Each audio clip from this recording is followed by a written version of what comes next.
Everyone, তোমাদের সাথে share করছি আজকে একটা হোয়াটাই ইটিনারের ভিডিও। তো আজকের দিনটা প্রথমেই শুরুয়াত করেছিলাম 1 কাপ গ্রিন টির সাথে, লেবু দিয়ে গরম গরম গ্রিন টি। প্রতিদিন সকালবেলায় এই ড্রিঙ্কটা আমি কনজিউম করার চেষ্টা করি।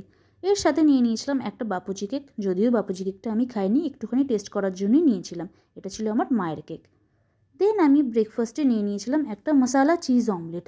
ডিমের যে কোনো রেসিপিই হোক না কেন, তার মধ্যে এই চিজ মশালা অমলেটটা আমার অল টাইম ফেভারিট। বাড়িতে যা যা ভেজিস আছে সব ভেজিস দিয়ে একটু মোটা করে লেয়ার করে তার মধ্যে গ্রেটেড চিজ করে দিলে একটা ভালো চিজ পুল পাওয়া যায়। মোজারেলাটা ইউজ করলে ডেফিনেটলি তোমাদের খেতে বেশি ভালো লাগবে, কিন্তু আমার কাছে যেহেতু ক্রিম চিজ ছিল তো আমি ক্রিম চিজই ইউজ করেছি ডিমটা ভাজার জন্য।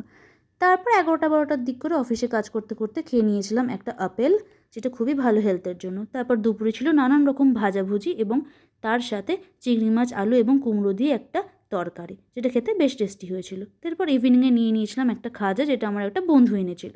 রাত্রে হয়েছিল লাল লাল মুরগির ঝোল, রুটি, শিম আলু বেগুন দিয়ে একটা তরকারি, আর স্যালাড তো আমার থাকবেই। স্যালাড ছাড়া আমি রাত্রে ডিনার করা একদম পছন্দ করি না, আর শীতকালে মানে স্যালাড তো মাস্ট।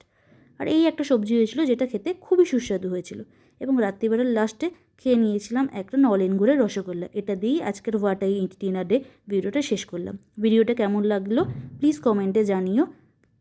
ভিডিওটা যদি ভালো লেগে থাকে তাহলে লাইক, কমেন্ট আর সাবস্ক্রাইব করে অবশ্যই পাশে থেকো, এবং অবশ্যই জানাতে পারো তোমরা আর কী ধরনের ভিডিও দেখতে পছন্দ করছো। Thank you.